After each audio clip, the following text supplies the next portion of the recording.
Hola a todos, en este vídeo os contaré historias de brujas y cementerios. La última historia es la más impactante. Me llamo Mariano y tengo 21 años. Quiero contar una historia sobre brujas, ya que muchos de mi familia estuvimos inmiscuidos con varias de ellas, en especial con una que hasta la fecha es esposa de mi tío abuelo. Soy de la Ciudad de México, para ser más exacto de la Ajusco. La historia comienza mucho antes de mi nacimiento, cuando mi madre, mis abuelos y mis tíos vivían en la colonia Bosques del Pedregal. Mi madre me cuenta que hace mucho tiempo, cuando eran pequeños y apenas había nacido mi tío menor, lloraba mucho. El hermano de mi abuelito se enteró de que había nacido un hijo. Su esposa siempre tuvo costumbres extrañas, pero nunca le dieron importancia. También cuenta que mi tío le tenía mucha envidia a mi abuelo porque él, con menos tiempo en la ciudad, ya tenía un camión de carga propio, y su hermano que llevaba más tiempo todavía rentaba el suyo. Dicen que cuando nació el bebé, comenzaron a escuchar arañazos en el techo, pero pensaban que era un gato o algo parecido. Hasta que un día mi abuelita sintió demasiado sueño, como si no hubiera dormido en toda la noche anterior. Solo se recostó y sin que pudiera evitarlo, se quedó profundamente dormida. Muy en el fondo de su mente podía escuchar los llantos de mi tío, hermano de mi mamá. Se decía a sí misma que iba a despertar, pero era imposible. Debo aclarar que mi abuelo no se encontraba en la casa porque trabajaba en su camión, y muchas veces pasaba a echar cotorreo y a tomarse unas cervezas. Ese día ya era de madrugada. Mi abuelito llegó algo pasado de copas y comenta que no vio nada raro al principio, pero vio que mi tío recién nacido dormía y sobre él estaba un radio. Esto se le hizo extraño porque mi abuelita era muy responsable y nunca lo dejaría así, pero aunque eso le hizo raro, tampoco le prestó tanta atención. Un rato después, al ver que mi abuelita no despertaba, se acostó junto a ella, pero en su mente algo no lo dejaba tranquilo. Decidió levantarse y quitarle el radio porque según él, cuando despertara mi abuela, iba a echarle la culpa por estar borracho y no quitarle el radio de encima. Se levantó, vio el radio y se lo quitó. Sin embargo, cuando terminó de retirarlo, sintió un arañazo y escuchó un grito que lo alarmó. Tomó al bebé y lo abrazó sin soltarlo hasta el día siguiente. Después de esa noche, mi abuelo llegó más temprano de trabajar, algo que le pareció raro a mi abuelita. Decidió enseñarle el arañazo y le contó lo de la radio que estaba encima del bebé. Mi abuela al principio creyó que solamente estaba excusándose de que alguna mujer le hizo un rasguño, pero lo estuvo negando con mucha firmeza. Insistía que se lo hicieron cuando le quitó el radio al bebé, y luego escuchó aquel grito espantoso al mismo tiempo. Ella terminó por creerle cuando mi abuelo le dijo que intentó despertarla pero que estaba dormida y no respondió. Ese mismo día se acostaron y como era costumbre se escucharon los rasguños, solo que esta vez algo más pesado brincó en las láminas. Al principio se quedaron dormidos, pero en un momento que pudieron recobrar la conciencia, mi abuelo volvió a ver que el radio otra vez estaba encima del bebé. Mi abuelita se lo quitó de inmediato y tal como le pasó al abuelo, ella también fue rasguñada y escuchó el mismo grito. Al día siguiente mi abuelita fue con una amiga y le contó lo que había sucedido. Su amiga le respondió que no era la radio sino una maldita bruja. Su consejo fue que pusieran unas tijeras en forma de cruz en las ventanas, también en la entrada de la puerta y además de unos cuchillos en forma de cruz bajo la almohada, ahí donde dormía el tío. Esa noche afortunadamente ya no vieron más de ese radio, pero sí escucharon los pasos y los rasguños en la azotea. Después de vivir esta situación estuvieron en paz durante bastante tiempo, para ser exacto hasta el año de 1986, cuando mi abuelito consiguió un camión amarillo de carga. Ya estaba algo descuidado por el paso de los años, pero nunca se le rajó y se mantuvo bien mecánicamente. Una tarde junto con su compadre se fueron a un viaje de trabajo. Mi abuelo cuenta que sentía algo raro, como una especie de presentimiento. Con el camión ya cargado, su compadre le ofreció subir a amarrar las dos palas, pero mi abuelo le dijo que no. El compadre estuvo insistiendo y al final mi abuelito terminó accediendo. Al bajarse solamente escucharon los gritos de mi abuelo diciendo que se quitara. El compadre se echó a un lado porque el camión se estaba volteando. Esto fue muy raro ya que el camión no estaba tan cargado, y además todos podrían esperar que el camión quedara con las llantas hacia arriba, pero solamente se quedó acostado del lado de mi abuelo. Su compadre asustado corrió para auxiliar, pero el abuelo no contestaba, parecía que estaba muerto. Entonces el señor se fue rápidamente a avisarle a mi abuela. Al llegar al sitio del accidente le explicaron que iban hacia la Cruz Roja y que solamente se había desmayado por el golpe.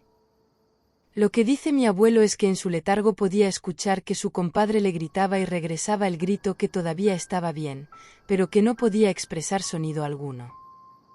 Unos días después salió ileso del hospital solamente con un par de golpes. Sin duda era un verdadero milagro. Una señora que supo del accidente le dijo a mi abuelita: «Ay, Tere, para mí que tu esposo trae un trabajo, porque de qué otra forma se pudo voltear el camión de esa manera. Es algo ilógico. Yo te recomiendo que vayas con una conocida mía para que lo revisen». Mi abuelita sin dudarlo fue con mi abuelo a ver a la señora. Al llegar a su casa la mujer le dijo que efectivamente tenía un trabajo de brujería porque querían verlo muerto. La que lo hizo era su cuñada, la bruja, ya que su esposo estaba celoso de mi abuelo. Esto porque el abuelo ya estaba en planes de comprar su segundo camión y él todavía rentaba el suyo. La señora le aconsejó que vendiera el primer camión porque era el que estaba embrujado. Si no se deshacía pronto de él podía sufrir un nuevo accidente, y tal vez esta vez ya no se salvaría. Mi abuelito accedió y vendió el camión en cuanto tuvo la oportunidad. Mucho tiempo después la familia se cambió a la Yaskou, pero era una colonia que apenas comenzaba a poblarse. Nos citamos unos días después de que yo nací. Mi mamá dice que al igual que en esa ocasión ella también escuchó ruidos en el techo. Era como si algo pesado cayera en las láminas. También dice que una noche yo estaba inconsolable. No podía darme de comer, traerme cargada o darme consuelo. Mi mamá comenzó a sentir un sueño pesado y mi papá, por más que la zarandeaba, no la pudo despertar. Estaba sumergida en un sueño demasiado profundo, y esto claro que no le dio una buena espina. Se asustó mucho y solamente atinó a abrazarme y no quería dormirse hasta que amaneciera. Aguantó y contra todo pronóstico se mantuvo hasta que los rayos del sol aparecieron. Mi mamá le contó lo sucedido a mi abuela y ella le respondió: «Hija, eso que les pasó fue por la culpa de una bruja. ¿Quiere llevarse al pequeño? Ponle unas tijeras en forma de cruz y verás que no hay problemas». Mi mamá lo hizo y yo empecé a dormir de maravilla. Hace años que trabajo en el cementerio de mi ciudad y nunca imaginé que terminaría contando algo así. Siempre pensé que lo sobrenatural era puro cuento. Creo que por eso no me dio miedo meterme a trabajar en esto, pero mi forma de ver todo cambió cuando me pasó a mí. Esto que voy a contarles es algo que viví en carne propia y aún me cuesta creer. Todo empezó una noche cualquiera. Mi trabajo es bastante simple: asegurarme de que todo esté en orden, que las puertas estén cerradas, y de vez en cuando, evitar que algún adolescente se meta a hacer tonterías. Pero esa noche, mientras hacía mi ronda, comencé a escuchar pasos detrás de mí. Pensé que era alguien que se había colado, así que me di la vuelta rápido para enfrentarlo, pero no había nadie. Me quedé un poco extrañado, pero seguí caminando, pensando que lo había confundido con algún sonido de la naturaleza. Pero entonces los pasos continuaron. Cada vez que yo caminaba, los escuchaba justo detrás de mí, al mismo ritmo. Y cuando me detenía, estos se detenían. Intenté buscar una explicación lógica. Quizás era el eco de mis propios pasos, aunque en todos mis años trabajando ahí, nunca había escuchado algo así. Me hice el loco por mi bien. Ignoré esos sonidos hasta que volví a la casa del guardián, que es donde me hospedo. Sin embargo, la situación no se detuvo ahí. Durante el mes siguiente, la misma experiencia se repitió unas 3 veces. Cada vez era igual, yo caminando, los pasos siguiéndome y nadie a la vista cuando me giraba. Comencé a sentirme realmente nervioso cada vez que se hacía de noche y tenía que empezar mi ronda. La última vez que ocurrió fue algo diferente. Sentí los pasos mucho más cerca de lo normal. Casi podía sentir la presencia de alguien detrás de mí. Por primera vez, el miedo me invadió de verdad. Sentí como si estuviera en peligro, como si la cosa o persona que me seguía quisiera hacerme daño. En ese momento no pensé nada más que en correr hacia la casa del guardián y cerrar la puerta con llave. Me quedé ahí sentado, sin atreverme a salir, hasta que el sol empezó a asomarse. Después de esa noche, las cosas volvieron a la calma. Las rondas nocturnas las seguía haciendo, pero nunca volví a escuchar los pasos. No sé si lo que pasó fue algo sobrenatural o si había una explicación lógica, pero lo cierto es que hizo que creyera que algo paranormal existe. Hace años que trabajo en el cementerio de mi ciudad, y nunca imaginé que terminaría contando algo así. Siempre pensé que lo sobrenatural era puro cuento. Creo que por eso no me dio miedo meterme a trabajar en esto, pero mi forma de ver todo cambió cuando me pasó a mí. Esto que voy a contarles es algo que viví en carne propia y aún me cuesta creer. Todo empezó una noche cualquiera. Mi trabajo es bastante simple, asegurarme de que todo esté en orden, que las puertas estén cerradas, y de vez en cuando, evitar que algún adolescente se meta a hacer tonterías. Pero esa noche, mientras hacía mi ronda, comencé a escuchar pasos detrás de mí. Pensé que era alguien que se había colado, así que me di la vuelta rápido para enfrentarlo, pero no había nadie. Me quedé un poco extrañado, pero seguí caminando, pensando que lo había confundido con algún sonido de la naturaleza. Pero entonces, los pasos continuaron. Cada vez que yo caminaba, los escuchaba justo detrás de mí, al mismo ritmo. Y cuando me detenía, estos se detenían. Intenté buscar una explicación lógica. Quizás era el eco de mis propios pasos, aunque en todos mis años trabajando ahí, nunca había escuchado algo así. Me hice el loco por mi bien. Ignoré esos sonidos hasta que volví a la casa del guardián, que es donde me hospedo. Sin embargo, la situación no se detuvo ahí. Durante el mes siguiente, la misma experiencia se repitió unas 3 veces. Cada vez era igual, yo caminando, los pasos siguiéndome y nadie a la vista cuando me giraba. Comencé a sentirme realmente nervioso cada vez que se hacía de noche y tenía que empezar mi ronda. La última vez que ocurrió fue algo diferente. Sentí los pasos mucho más cerca de lo normal. Casi podía sentir la presencia de alguien detrás de mí. Por primera vez, el miedo me invadió de verdad. Sentí como si estuviera en peligro, como si la cosa o persona que me seguía quisiera hacerme daño. En ese momento no pensé nada más que en correr hacia la casa del guardián y cerrar la puerta con llave. Me quedé ahí sentado, sin atreverme a salir, hasta que el sol empezó a asomarse. Después de esa noche, las cosas volvieron a la calma. Las rondas nocturnas las seguía haciendo, pero nunca volví a escuchar los pasos. No sé si lo que pasó fue algo sobrenatural o si había una explicación lógica, pero lo cierto es que hizo que creyera que algo paranormal existe. La noche caía sobre el Centro Médico Santa Clara, envolviendo los pasillos en una oscuridad densa y opresiva cuando la vi. Era Carmen Sánchez, una de las enfermeras más veteranas del lugar, y paradójicamente, la que menos deseaba seguir allí. Lo único que la mantenía era la proximidad del centro médico a su hogar. Ella sostenía a su familia, compuesta por su hijo de 9 años y su madre enferma. Imaginen lo agotador que es cuidar a un enfermo en casa y luego atender a varios más en el trabajo. Se ajustó su uniforme y se preparó para otra noche en la unidad de cuidados intensivos. La manera en que se ató la bata revelaba su pérdida de peso, y las ojeras en su rostro, la falta de sueño. Como cada noche, el silencio dominaba el lugar, solo interrumpido por el zumbido de las luces y el ocasional pitido de algún aparato médico. No era el mejor centro de la ciudad, pero tampoco el peor, al menos pagaban lo suficiente como para no tener que buscar trabajos adicionales. Carmen siempre había preferido el turno nocturno, obligada por su situación familiar, pero también había algo en la calma y el misterio de la noche que la atraía. Decía que eran los únicos momentos en que podía oírse a sí misma.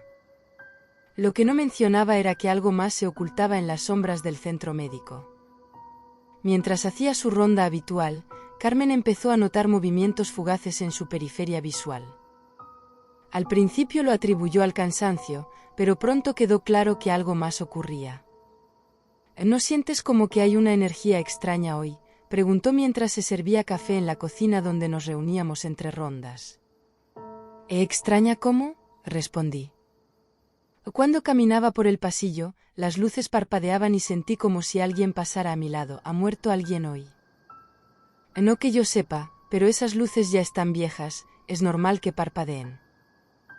Pero no es normal escuchar susurros cuando parpadean, ¿verdad? Una de las cosas que más me molestaba de ella era su superstición y su fascinación por hablar de la muerte y lo paranormal. Podía estar comiendo y al mismo tiempo describir con detalle una escena de muerte horrible, sin darse cuenta de que podía arruinar la comida de los demás. Estaba tan acostumbrada a lidiar con pacientes enfermos y moribundos que la muerte se había vuelto algo cotidiano para ella. Afirmaba que podía oír las voces de aquellos que morían allí, incluso si nunca había escuchado su voz en vida. Pero esa noche algo le sucedía, ese momento en el pasillo, esos susurros y esa sensación de no estar sola, era algo nuevo, o al menos algo realmente perturbador, ya que se notaba que no era algo que le hubiera pasado antes, o al menos no de esa manera. En una noche particularmente tranquila mientras revisaba las habitaciones, Carmen pasaba inadvertida. Podía darse el lujo de dormir un poco siempre y cuando los pacientes estuvieran tranquilos, pero había noches en las que se la veía mal. Si era una de esas noches, podía sentir todo tipo de cosas extrañas, escalofríos, respiraciones, voces, e incluso la sensación de presencias que la rodeaban, como si alguien la observara desde las sombras. Cuando eso sucedía, Carmen cambiaba, se notaba el miedo y aunque intentaba ocultarlo detrás de una máscara de desinterés y arrogancia, sus acciones la delataban. Esto que les cuento ocurrió una de esas noches. Después de contarnos lo de las luces del pasillo, se fue a buscar a uno de los residentes porque tenía que administrar un medicamento a uno de los pacientes. La vi alejarse nerviosa, con las manos entrelazadas a la altura del pecho, mirando a todos lados. Me quedé sentado observándola caminar cuando otra enfermera del turno me dijo: «Deberías acompañarla, ya sabes cómo se pone cuando se asusta». La última vez, Carmen había estado bajo observación y tuvieron que administrarle calmantes fuertes tras un episodio de nerviosismo extremo. No paraba de gritar y tenía en sus manos un bolígrafo y un tanque de oxígeno, amenazando a cualquiera que se le acercara. Tuvimos que sujetarla entre 3 personas y Ana le inyectó los calmantes, pero incluso así Carmen no dejó de luchar. En 2 ocasiones intentó morderme las manos y logró golpear a uno de los internos en el rostro con su cabeza. Gritaba que el paciente de terapia intensiva se había levantado y la había asfixiado con sus manos frías. Hasta que pudo desconectar el tanque de oxígeno, lo que activó la alarma y atrajo al médico de guardia. Lo extraño es que ese paciente estaba en coma inducido por un derrame cerebral y no tenía un pronóstico prometedor. Era prácticamente imposible que hubiera hecho algo como lo que Carmen describía. Pero por alguna razón, las cámaras de esa habitación dejaron de funcionar justo en ese momento, cuando ella estaba revisando las recetas de los pacientes, y misteriosamente volvieron a funcionar cuando llegó el médico. Al entrar, encontraron a Carmen en el suelo, temblando, con el cabello suelto y la mirada perdida, sosteniendo un bolígrafo y un tanque de oxígeno verde. El paciente estaba desconectado, lo que podría haber causado una tragedia. Los médicos actuaron rápidamente y lograron estabilizar al hombre. La versión de Carmen era poco creíble, pero sin las imágenes de las cámaras, era imposible responsabilizarla, por lo que conservó su trabajo. Para evitar otro incidente como el anterior, decidí seguirla para que no anduviera sola y asustada por el centro médico. La alcancé en el 2º piso, en el área de camas con pacientes no graves, que solo estaban internados para seguimiento o en espera de una operación. Le dije que la acompañaría para que no se sintiera sola y ella agradeció con una sonrisa discreta. Mientras hacía su revisión de rutina y yo me quedaba parado en la puerta, su bolígrafo se cayó al suelo y rodó debajo de una de las camas. La vi agacharse y gatear hasta el bolígrafo, cuando de repente giró bruscamente, haciendo un ruido con la boca, pero no había nadie más. Intentó sacudirse la sensación concentrándose en alcanzar el bolígrafo, pero volvió a reaccionar de la misma manera. Se levantó, se sacudió la ropa blanca y salió de ahí sin siquiera mirarme.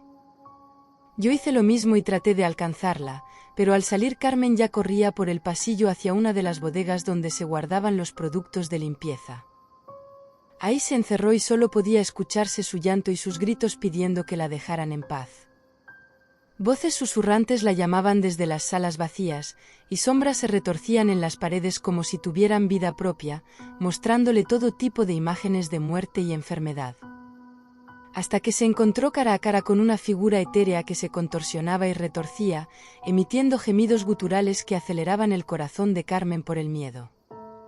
Era un espectro, un espíritu atrapado entre los reinos de la vida y la muerte. Este espectro se presentó ante ella como un enviado de la muerte, el juez encargado de decidir quién sufría y quién no. A su lado estaba parado uno de los pacientes que acababa de visitar, pero con una expresión de profundo dolor y sufrimiento que le pedía ayuda. Según ella, esa figura le dijo quiénes de los pacientes que estaban ahí esa noche iban a morir, además de darle la hora exacta y decirle quiénes la acompañarían al infierno y quiénes se quedarían para siempre atrapados en las paredes de ese lugar. Lo que más la confundió fue escuchar el nombre de su madre, pues ella estaba en su casa y no en el hospital. De inmediato le pedí al jefe de mantenimiento que abriera la puerta. Todos estábamos desesperados por sacarla de ahí antes de que tuviera un arranque de locura. Había químicos y productos de limpieza que, mal usados, podían causar graves daños a la salud. Cuando abrimos la puerta, encontramos a Carmen cubriéndose el rostro con las manos, sentada en el suelo y rezando la misma oración una y otra vez. Las enfermeras la levantaron y la llevaron a una sala de espera vacía para que tomara aire. En ese momento, desde el área de urgencias pidieron que Carmen Sánchez se presentara inmediatamente. Su madre acababa de llegar en una ambulancia y estaba mal. Carmen solo pudo ver a su madre antes de que la trasladaran al área de terapia intensiva, donde hicieron todo lo posible por mantenerla con vida. Pero no pudieron hacer más y en menos de una hora, la madre de Carmen falleció, justo a la hora que la entidad le había dicho que pasaría. Todos coincidimos en que en ese momento Carmen dejó de ser ella, quedó en silencio por un largo tiempo.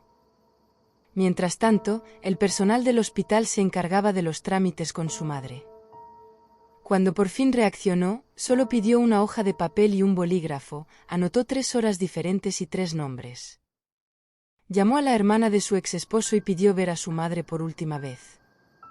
El director del hospital trató de hablar con Carmen, pero fue inútil. Carmen no volvió a decir palabra alguna. Con la mirada perdida, parecía estar en otro mundo, sin control de sus manos o piernas, reaccionando solo por reflejo. Quedó en un estado catatónico en cuestión de horas. Esa madrugada, a las 3 horas exactas que Carmen escribió en el papel, murieron 3 pacientes que mencionó. El último fue el mismo hombre que ella vio atormentándose dentro de la bodega. El médico que lo vigilaba grabó el momento en que el hombre despertó, gritó desesperado, vomitó sangre coagulada y murió por la pérdida.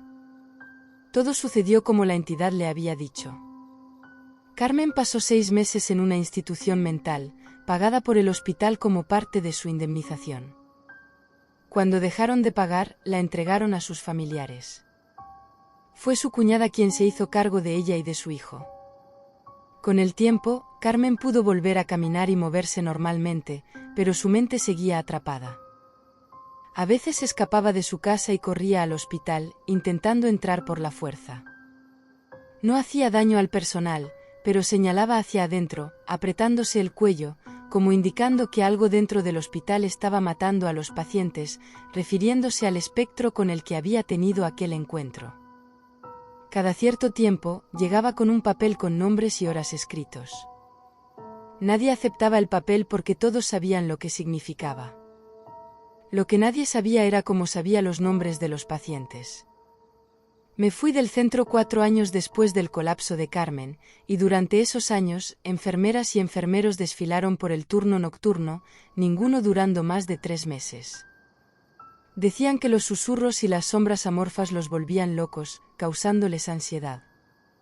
No sabemos qué tiene a Carmen atrapada en un plano existencial tan horrible, pero estamos seguros de que esos mensajes que lleva son para que el personal del hospital evite que esos pacientes sufran más cuando la entidad demoníaca venga por ellos.